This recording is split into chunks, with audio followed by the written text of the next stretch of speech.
Halo guys, kali ini kembali lagi kita ingin melanjutkan tentang pembahasan teori integral yang sudah kita bahas main banyak ya.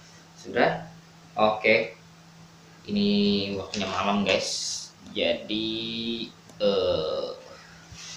tidak terlalu mengeraskan suara saya.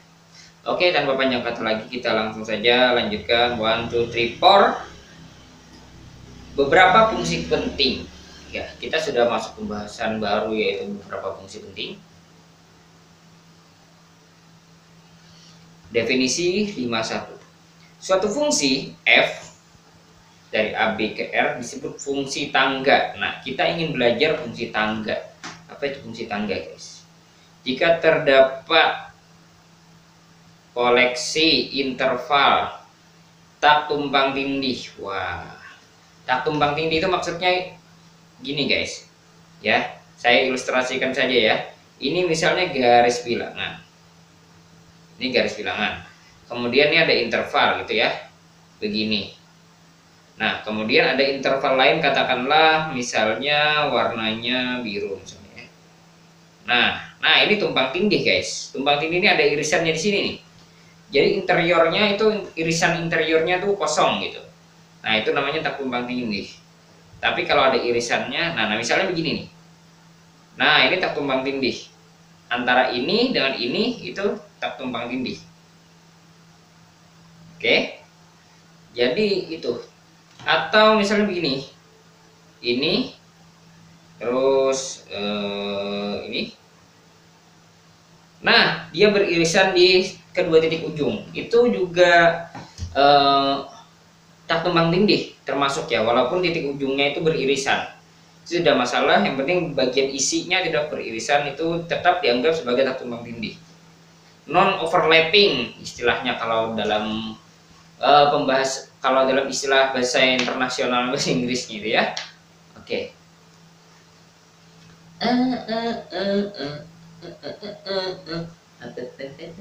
Dan bilangan real A1, A2 sampai AN ya. Oh ini dia berhingga guys, jadi berhingga juga nih sampai N katakanlah ya. Kemudian ada ini, sehingga Fx sama dengan AK untuk setiap X anggota IK.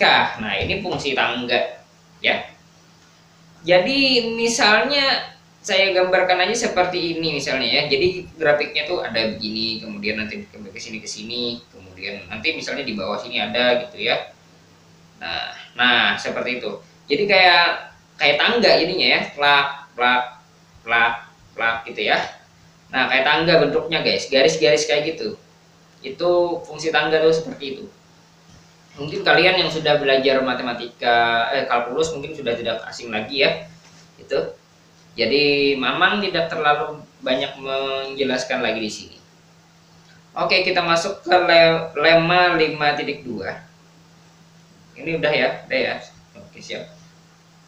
Jika G adalah subinterval dari AB, ini ngapain ada G? Oh itu subinterval dari AB yang mempunyai titik-titik ujung CD.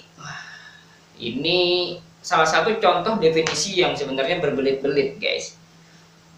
Jadi kalau memang mau mengatakan dia titik-titik ujungnya CD, kenapa nggak langsung di sini adalah CD gitu? Nah, coba kita perbaiki ya guys ya. Kita perbaiki. Nah ini kan panjang sekali, jadi kalimat-kalimat ini sebenarnya tidak penting ya. Nah ini kan bisa kita perbaiki, katakanlah ini ya.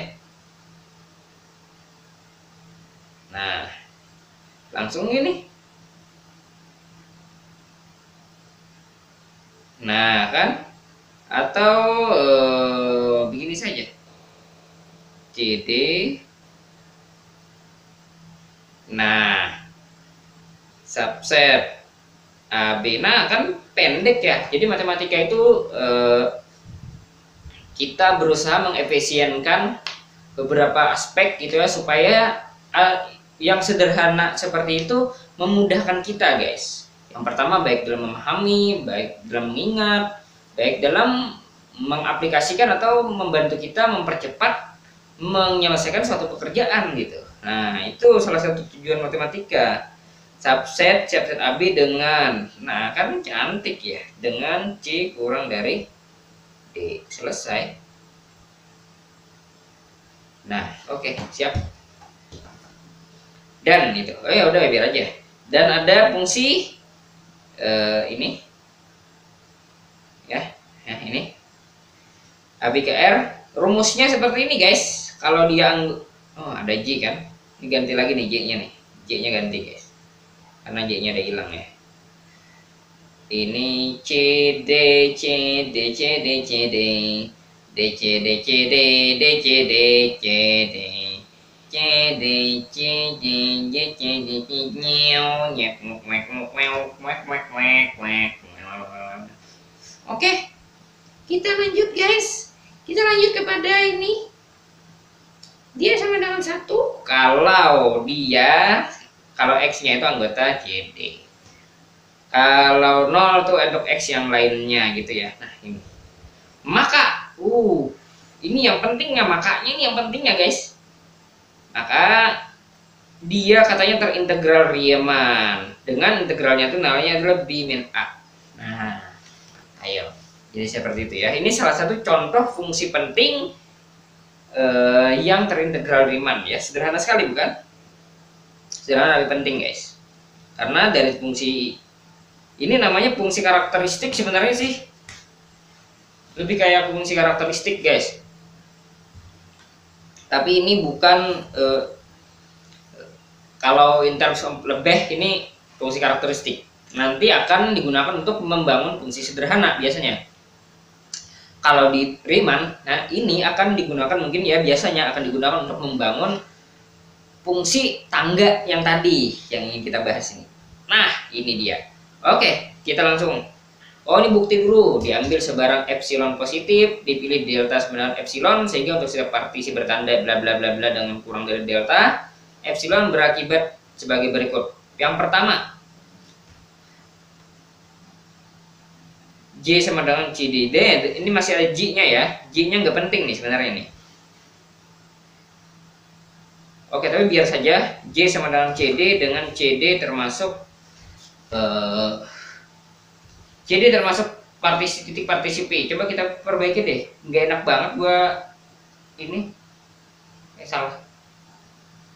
Ini ya. Nah, gini nih. CD termasuk titik partisi P. Maka begini. Maka SFP yang ini guys, ini berarti dia akan di sini ya. Lihat ini guys. Ini jangan-jangan di sini nih. Kepake nih. Enggak kan? Tuh kan, enggak kan? Oke. Dia kan titik partisi ya, termasuk titik partisi. Jadi part ini berarti interval ini termasuk dalam partisi. Ya, karena dia titik partisi. Akibatnya jumlahan Riemann-nya ini salah satunya memuat D dikurang C di sini. Karena dia masuk dalam bagian partisi gitu, bagian titik partisi. Nah, ya misalnya gini ya. Misalnya ini A, X1, X2, kemudian di sini ada C gitu. Di sini ada D. Nah, jadi di sini kan XI misalnya. Di sini XI plus 1. Nah, gitu. Dan seterusnya. Nah, ini maksudnya guys. Jadi jumlah Riemann-nya ini kan berarti ini nantinya. Nah, ini termasuk gitu. Tapi yang di sini 0 semua nih. 0 semua. Kenapa? Karena dia tidak ada nilainya di sini. Nilainya kosong gitu. Nilainya kosong semua nih. Maksudnya 0 gitu ya. Jadi satu-satunya balokan yang kita hitung ya ini. Balokan yang di CD ini. Karena di situ nilainya 1 gitu.